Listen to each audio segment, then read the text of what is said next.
Welcome to Colorado Homes and Lifestyles, where style comes home. This recording is brought to you by Aftersight, and it is intended to be used solely by individuals who are blind or have low vision.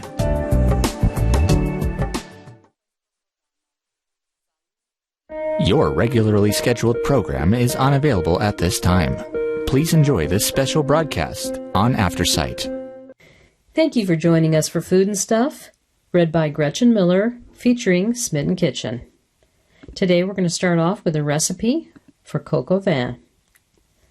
Despite it being an amateurish cliche, blaming your mother and all, I have to insist because it's completely her fault that anything less than Julia Child's coq au vin with brown braised baby onions and sautéed mushrooms on Tuesday night would be inedible, cruel, beyond comparison. You see, she's the one who, after reading the post about my unending obsession with Paris and French food, bought me My Life in France, which is akin to putting a loaded, egg beater in my infatuated hands. I am but 75 pages into the book, and I'm ready, and not for the first time, to book my one-way ticket. If nothing else, I plan to hold my breath, or at least cut off bacon and meat kitchen dallies until my husband sends me to the Cordon Bleu. The book speaks to me, though Julia, like myself, was newly married when she went to Paris and not entirely sure that she wanted what she wanted to do when she grew up. She fell in love with the French approach to food, making chicken taste more chickeny, I believe she said, and had the time to experiment. In case the volume on this site doesn't clue you in, so do I, and more importantly, I did on Tuesday, bestowed on me by my wonderful corporate overlords in the form of an additional day off. Of course, being a bit more lazy and recalcitrant than our heroine, I lollygagged in front of the television eating a soggy bowl of shredded wheat until nearly 3 p.m., before finally getting up the energy to walk 4 blocks to the store, thus beginning a dish at nearly 5 p.m. that took many hours to make. But my, oh my, it's not that I should be surprised that a dish of chicken cooked in a sauce of bacon, red wine, beef stock, and butter would be outstanding, but I didn't think my husband would declare it the best chicken dish he'd ever eaten, because that boy, he eats a lot of chicken. He later abridged this to say that my chicken marsala is his favorite, but I think he's wrong. I liked it even better the second day, last night, when all the flavors had snuggled more cozily into each other. But sadly, we'd greedily picked out all the onions on the first serving. I know that steeping more than a dozen baby onions and boiling them in freezing boiling, then freezing water, and then peeling them and browning them in butter, and then braising them for over 40 minutes in beef stock sounds like a miserable process, but I promise you it is worth your time. All of this is, her recipes are always ridden with steps that make you question her sanity as well as yours for following them. For example, this one requests that you boil bacon, which some might remember caused Julia some hilarious righteous indignation. Julia has suggested boiling the bacon for the quiche for 5 minutes. This sounds to me suspiciously like an activity that would prevent bacon from tasting like bacon. But who am I to question? I'll boil the frickin' bacon. But myself and millions of others follow them because every single time we do, the end product blows our taste buds and beliefs about food, chicken, boring chicken, out of their reputation-induced comas. If this isn't an honorable exchange of a few more hours of soggy cereal and television bobbleheads, I don't know what is. Oh, right, I got to light the dish on fire with a match, my husband standing next to me with his phone on speed dial to the NYC Fire Department. Now are you convinced? Here we go. Coq au vin, chicken in red wine with onions, mushrooms, and bacon. From Mastering the Art of French Cooking. This feeds 4 to 6 people. You'll need a 3 to 4 ounce chunk of bacon, a heavy 10-inch fireproof casserole, 2 tablespoons of butter, 2.5 to 3 pounds of cut up frying chicken, 1/2 teaspoon salt, 1/8 teaspoon pepper, 1/4 cup of cognac, 3 cups of young, full-bodied red wine such as Burgundy, Beaujolais, Côte d'Aron, or Chianti.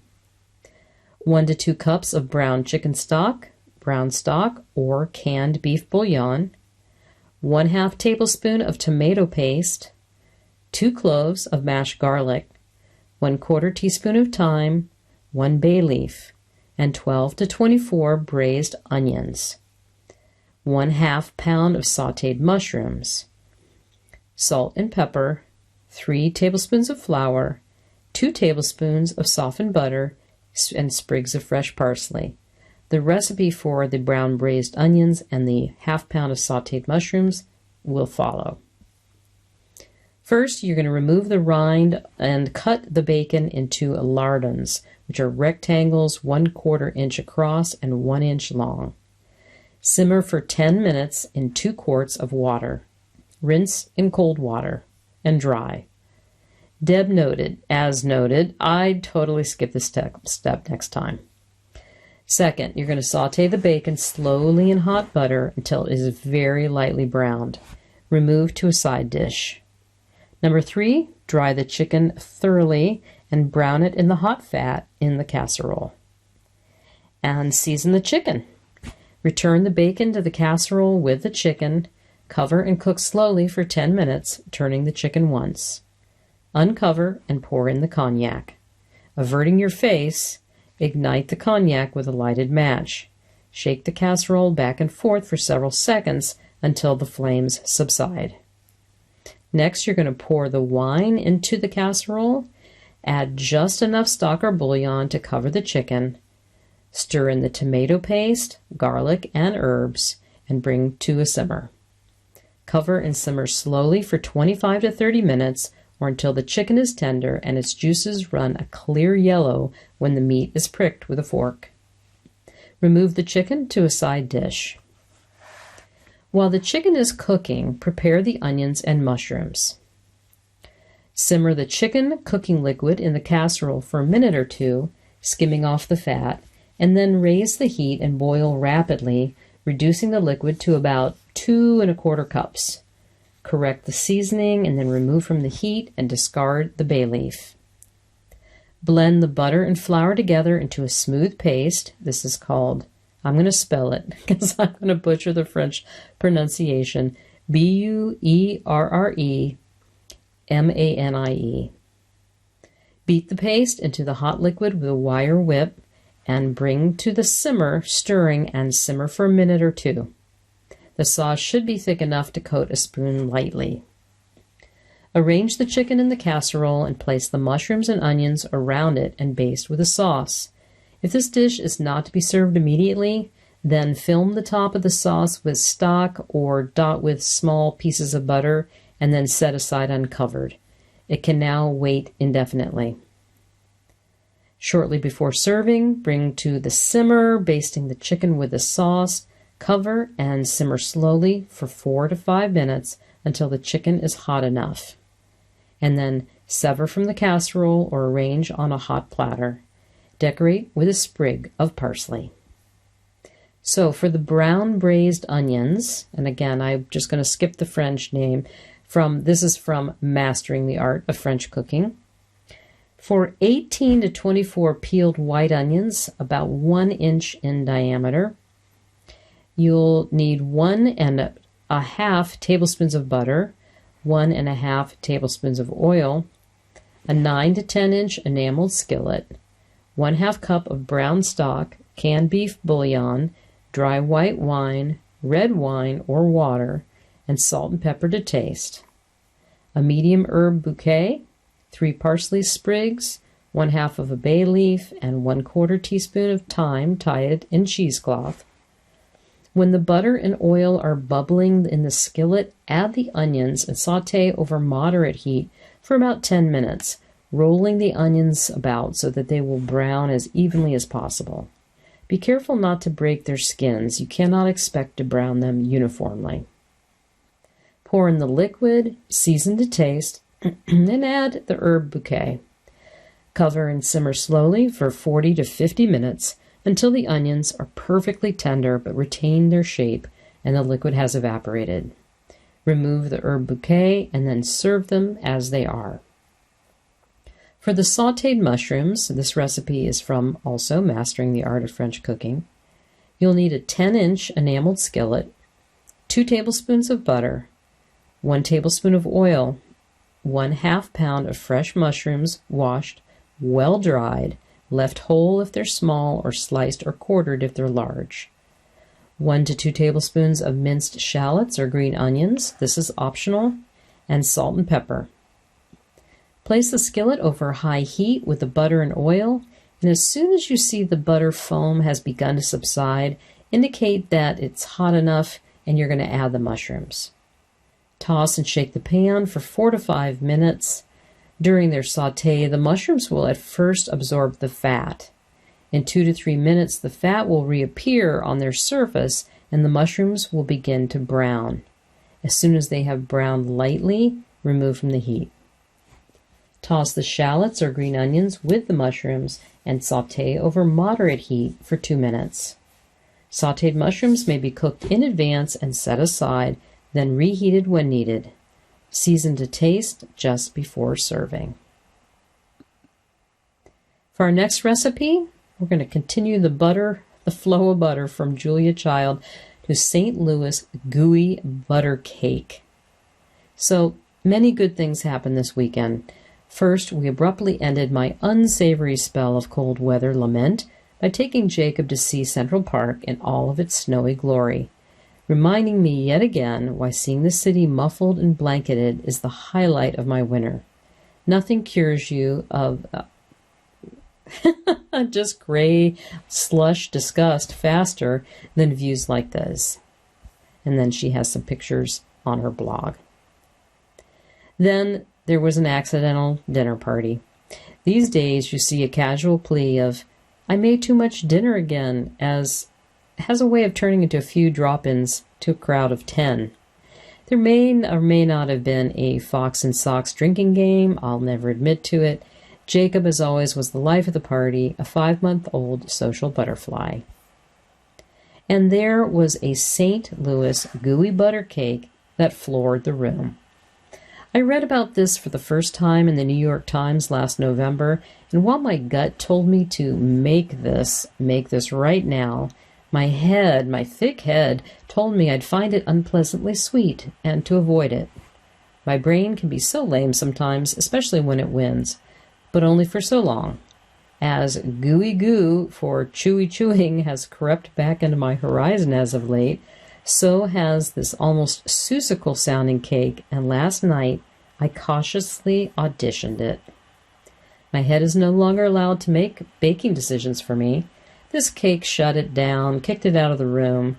What is a St. Louis gooey butter cake, you ask?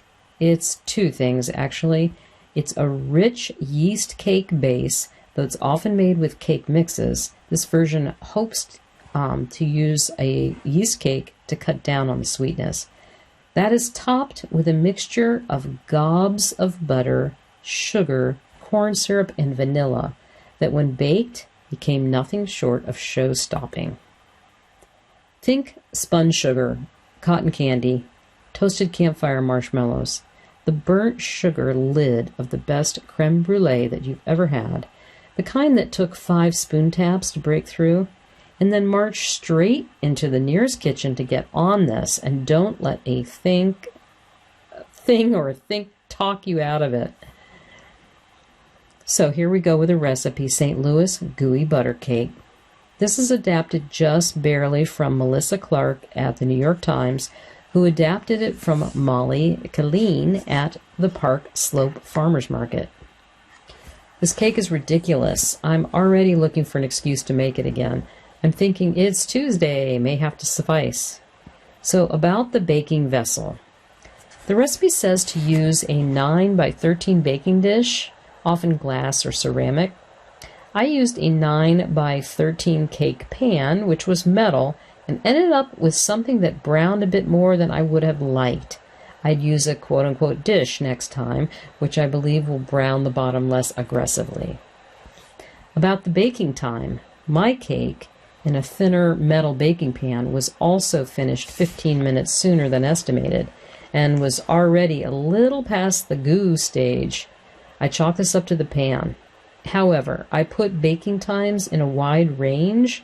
If you're using a metal baking pan, though, again, I would recommend a glass or a ceramic dish. Err on the cautious side. Err on the cautious side either way, always. Better safe than sorry. This yields 16 to 20 servings, but I cut mine into 24 and may or may not know that 10 people who polished off every one of them after dinner. So for the cake, you need 3 tablespoons of milk at room temperature, 1 3/4 teaspoons active dry yeast, 6 tablespoons of unsalted butter at room temperature, 3 tablespoons of sugar, 1 teaspoon of kosher salt, 1 large egg, 1 3/4 cups of all-purpose flour. For the topping, you'll need 3 tablespoons plus 1 teaspoon of light corn syrup, 2½ teaspoons of vanilla extract, 12 tablespoons, that's 1½ sticks of unsalted butter at room temperature, 1½ cups of sugar, and 1/2 teaspoon of kosher salt, 1 large egg, 1 cup plus 3 tablespoons of all-purpose flour, and then some confectioner's sugar for sprinkling. So to make the cake dough, in a small bowl, you're going to mix the milk with 2 tablespoons of warm water, add the yeast and whisk gently until it dissolves. The mixture should foam slightly, very slightly in my case. Using an electric mixer with a paddle attachment, cream the butter, sugar, and salt, and then scrape down the sides of the bowl and beat in the egg. Alternatively, add flour and the milk mixture, scraping down sides of the bowl between each addition. Clark doesn't say to do this, but I switched to a dough hook at this point to beat the dough on medium speed until it formed a smooth mass and pulled away just a little. My dough was still very soft. That pulled away just a little bit from the sides, about 7 to 10 minutes. Then you're going to press, stretch, and nudge the dough into an ungreased. The original recipe suggests this. I found that my topping stuck a lot, and I really had to cut it around with a sharp knife. So I will grease mine next time. You can make your own choice. Put this in a 9x13 baking dish, at least 2 inches deep, and then cover the dish with plastic wrap or a clean towel and put it in a warm place and allow it to rise until double, about 2.5 to 3 hours. Then you're going to make the gooey topping. Heat your oven to 350 degrees. To prepare the topping in a small bowl, you're going to whisk the corn syrup with 2 tablespoons water and the vanilla. And then using an electric mixer with a paddle attachment, cream the butter, sugar, and salt until light and fluffy, about 5 to 7 minutes. Then scrape down the sides of the bowl and beat in an egg, or alternatively add the flour and the corn syrup mixture, scraping down the sides of the bowl between each addition. So spoon the topping in large dollops over the risen cake and use an offset spatula to gently spread it in an even layer, and then bake for 30 to 45 minutes. See the note above about the wide range. The cake will rise and fall in waves and have a golden brown top, but will still be liquid in the center when done. Allow to cool in a pan before sprinkling with confectioner's sugar for serving. Our next recipe is for baked feta with tomatoes and chickpeas. Listen, this will surprise nobody at all, but I am not trendy. I am deeply uncool, and I prefer it this way. It puts expectations right where they belong. Low. Nope, lower, please. But I'm not immune to TikTok. I love TikTok. It's my favorite time suck. Through it, I've learned so much about even more ways that I can be uncool. Side parts, laugh cry emojis, it's a whole thing. So is this baked feta, which is a spin on a baked pasta that's been going viral in the last few weeks. It began with a recipe developed by Finnish food blogger Jenni Hirinen called Unifesta pasta, which translates to oven-baked feta pasta. It's an older recipe, 2019 is old in TikTok, but it caught on again because of tomatoes and feta are timeless. I like that it uses cherry tomatoes, which are obviously not as great in the winter as they are in the summer, but are surprisingly good year-round when roasted. You'll see. Now, please don't get upset. We all have our things. I just don't really love feta with pasta unless it's a pasta salad or sometimes orzo. I think it's absolutely perfect, however, with beans, especially chickpeas, which hold up well to this heartier preparation. As a person who's always in need of lunch inspiration that's not whatever my kids didn't finish, this was perfect for yesterday, a day I grabbed the ingredients in the morning. Our grocery store was suspiciously low on feta and cherry tomatoes. I'm absolutely here for it. And we scooped it throughout the afternoon onto focaccia, and so grateful for the fresh idea. The recipe is incredibly flexible. You could add some thin onion slices instead of an addition to the garlic. You could use more chili pepper or less. You could use a softer chev instead of feta. You can roast the tomatoes longer until they're saucier. You could add rice or farro instead of pasta or chickpeas. And you could have your tomatoes so that they break down more. I did this with half of them, but the original recipe calls for them intact. I suspect that some will balk at the 1/2 cup of olive oil, but I encourage you to use it to create the confit effect that carries the most flavor throughout the ingredients. I hope it inspires you too. Here we are with baked feta with tomatoes and chickpeas. This serves 4, takes 35 minutes, and the source, it's adapted from Jenny Herinin Liemessa, Liemessa.